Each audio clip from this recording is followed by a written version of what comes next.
शिव समान दाता नये विघ्न निवारण हार, लज्जा मोरी राखिए नंदी के अस्वार। बोलो कैलाशपति महादेव की जय हो, कार्तिक महात्म्य की जय हो। आज आपको कार्तिक महात्म्य का 21वां अध्याय सुना रही हूँ।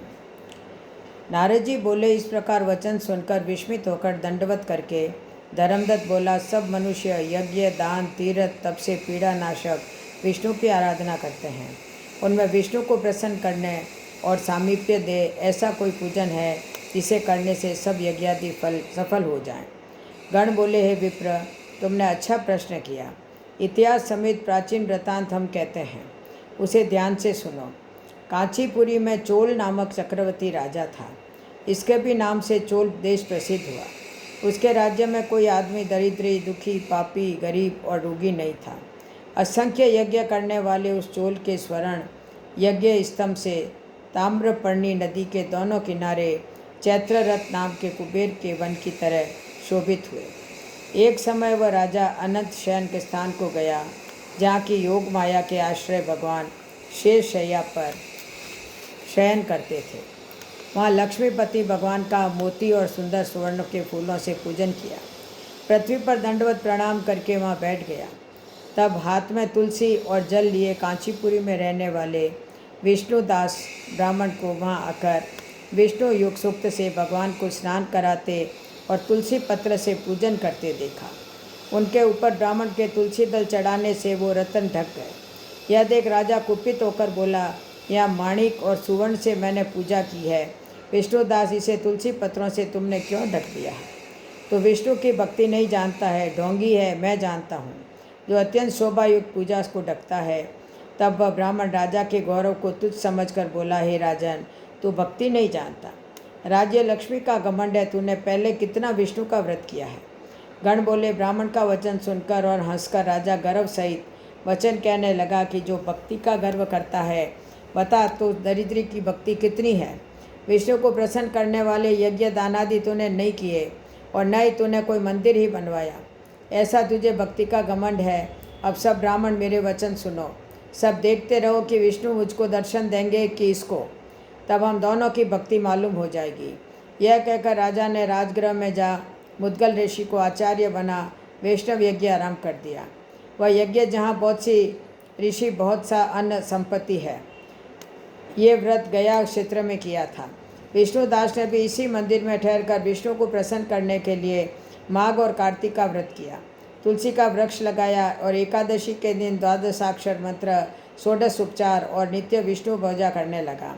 चलते में भोजन में शयन में सदा विष्णु का स्मरण करता रहा और समदृष्टि होकर सब में विष्णु को देखा। विष्णु की प्रसन्नता के लिए माघ और कार्तिक के विशेष नियम करने लगा और उद्यापन भी किए। तभी इंद्रादि देवता वहाँ आए। गंधर्व और से देवता और ऋषि गणों से भर गया। फिर विष्णु भगवान सात्विक स्वर्ग वाले अपने भक्त को अपना स्वरूप देकर बैकुंठ को चले गए। सुंदर विमान में बैठे हुए विष्णु के समीप जाते हुए विष्णुदास को दीक्षायुक्त चोल राजा ने देखा। बैकुंठ लोग जाते हुए विष्णु को देखकर अपने गुरु मृदुगल को बुलाकर चोल राज बोला, जिसे चिढ़कर मैंने यह यज्ञ दान किया, वही विष्णु रूप धारण करने वाला ब्राह्मण बैकुंठ को जा रहा है। दीक्षा लेकर जो मैंने इस वैष्णव क्षेत्र में हवन किया और दानादय से ब्राह्मणों का मन प्रसन्न किया, आज तक भी मुझसे विष्णु प्रसन्न नहीं हुए। तो विष्णुदास की भक्ति से ही भगवान ने उनको साक्षात दर्शन दिया है। फिर चोल यज्ञशाला में जाकर अग्नि के आगे स्थिर होकर विष्णु से प्रार्थना करने लगा, हे विष्णु, मुझको वाणी और कर्म से स्थिर भक्ति दो। यह कहकर सबके देखते देखते अग्नि में कूद पड़ा। फिर मृदुगल ने क्रोध से अपनी शिखा उखाड़कर घेर दी।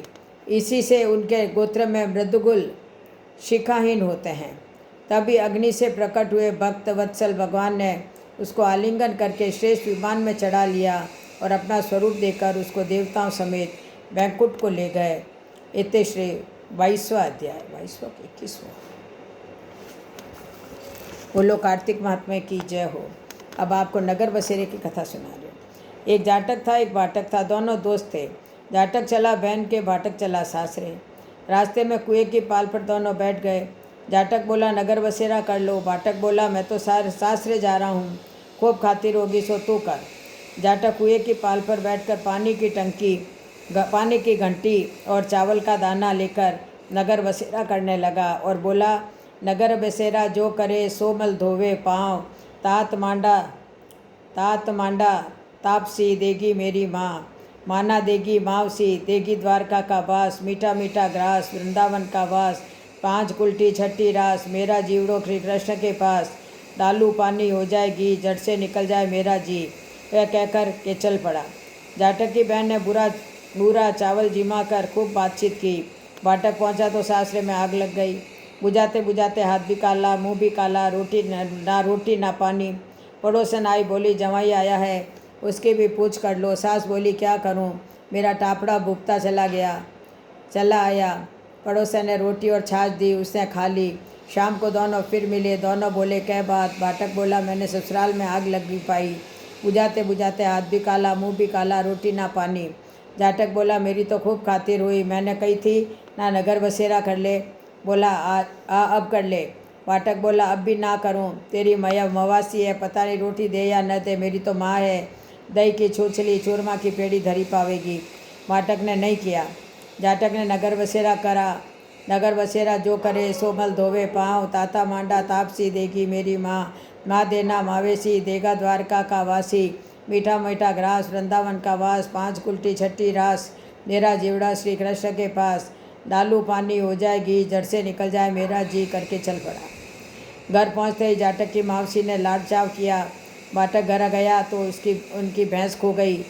बाप एक लाठी धरे एक उठावे, बोला कि ससुराल गया तो आग लगा दी, यहाँ आया तो भैंस खो दी, पहले भैंस खोज कर ला तभी रोटी पानी मिलेगी। सारा दिन हो गया ढूंढते ढूंढते पर भैंस नहीं मिली। बाजार में फिर दोनों मिले तो जाटक ने पूछा क्या खबर है।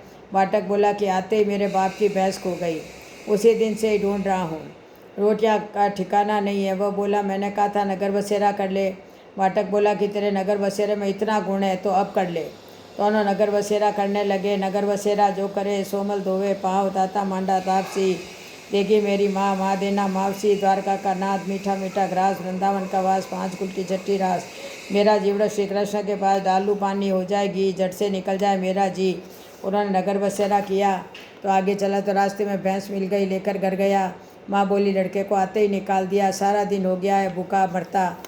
उसको खूब अच्छी तरह से जिमाया। उन्होंने सारी नगरी में ढिंडोरा पिटवा दिया कि सब कोई कार्तिक में पियर सासरे में आते जाते नगर बसेरा जरूर करे। बोलो कार्तिक महात्मा की जय हो। अब आपको सोमवार की कथा सुना रही हूँ। एक बार भगवान शंकर कैलाश पर्वत पर भ्रमण कर रहे थे। पार्वती जी बोली मैं भी साथ चलूँगी। भगवान शंकर बोले पार्वती तुम मत चलो, तुम्हें भूख प्यास लगेगी। पार्वती जी बोली नहीं मैं भी साथ चलूँगी। चलते चलते रास्ते में पार्वती जी बोली महाराज मुझे तो भूख लगी है, मुझे तो खीर कांड के भोजन चाहिए। भगवान शंकर बोले पार्वती तुम मत चलो, मैंने तुम्हें पहले ही मना किया था मगर तुम नहीं मानी। दोनों चलते चलते एक साहूकारनी के घर गए। साहूकारनी बोली महाराज क्या चाहिए। भगवान शंकर बोले पार्वती को खीर कांड के भोजन चाहिए। शंकर भगवान की बात सुनकर साहूकारनी ने मना कर दिया। इतना सुनकर भगवान शंकर और पार्वती आगे चल दिए। रास्ते में उनको एक बुढ़िया मिली, बोली आओ महाराज बैठो। भगवान बोले पार्वती को खीर कांड के भोजन चाहिए। बुढ़िया लूठा लेकर चल दी। भगवान शंकर बोले बुढ़िया तुम कहाँ चली। बुढ़िया बोली खांड चावल दूध ले आऊँ। महादेव बुढ़िया से बोले घर के अंदर जाकर देखो। बुढ़िया घर के अंदर गई तो आश्चर्यचकित रह गई। दूध से बाल्टी भरी है, चावलों की परात भरी है, खांड की बोरी रखी है। बुढ़िया ने बड़ा भगोना भर के खीर बना ली। महादेव पार्वती को प्रेमपूर्वक भोजन कराया। तत्पश्चात बुढ़िया महादेव से बोली इतनी सारी खीर का मैं क्या करूं, मेरे तो परिवार भी नहीं है। महादेव जी बोले तुम आंख बंद कर लो। बुढ़िया ने आंख बंद कर ली। जब उसने आंख खोली तो उसकी टूटी फूटी झोंपड़ी महल बन गई थी। यह सब चमत्कार देख बुढ़िया बहुत प्रसन्न हुई। अब बुढ़िया कटोरे भर भर कर सबको खीर बांटने लगी। यह देख साहूकारनी बुढ़िया से बोली तेरे यहाँ खीर कहाँ से आई। बुढ़िया बोली मेरे यहाँ पार्वती और महादेव जी आए थे। उसके बाद साहूकारनी दरिद्र हो गई, बुढ़िया धनवान हो गई। जैसी बुढ़िया को आई वैसी सबको आना। बोलो महादेव पार्वती जी की जय हो। अब आपको गजानन जी की कहानी सुना रही हूँ। एक मेंढक था, एक मेंढकी थी। मेंढकी हमेशा विनायक जी की कहानी कहती थी। एक दिन मेंढक बोला तू रोज़ पराये पुरुष का नाम लेती है, अगर अब लेगी तो मोगरी से सिर फोड़ दूंगा। इतने में राजा की दासी आई और दोनों को मिट्टी के बर्तन में डाल कर ले गई और ले जाकर चूल्हे पर चढ़ा दिया। अब दोनों पकने लगे तो मेंढक बोला ये के मेंढकी बहुत कष्ट आ गया है, अब तेरे विनायक जी को याद कर, नहीं तो अपन दोनों मर जाएंगे। मेंढकी ने 7 बार संकट विनायक कहा। 2 सांड लड़ते लड़ते आए और मिट्टी के बर्तन के सींग की मारी, बर्तन टूट गया और मेंढक मेंढकी दोनों सरोवर की पाल में चले गए। हे विनायक जी महाराज, जैसे मेंढक मेंढकी का कष्ट काटा, जैसे सबका काटना, कहता सुनता ओंकारा भरता का और अपने सारे परिवार का काटना। बोलो विनायक जी महाराज की जय हो।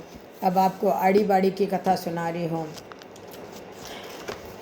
आड़ी बाड़ी सोना की बाड़ी, जी में बैठी कान कुआड़ी कई कई मांगे 36 करोड़ देवता मांगे 36 करोड़ देवता मांगे। बाड़ी सींचा कई कई होवे, अन्न होवे, धन होवे, लाच होवे, लक्ष्मी होवे, बिछड़ियारो मेल होवे, रिपुतिरे पुत्र होवे, सासुरो पुरसन बहुरो जीमण, उठ भाई तपसी उठ भाई जीभ भाई लपसी, द्वाईरो थान भोजाई को मान, थाने थानी वार्तारो फल, माने मारा व्रतरो फल। बोलो आड़ी बाड़ी की जय हो, विनायक जी की जय हो, कैलाशपति की जय हो, राई दामोदर महादेव की जय हो, राई दामोदर भगवान की जय हो। जय जय श्री राधे, जय जय श्री कृष्ण।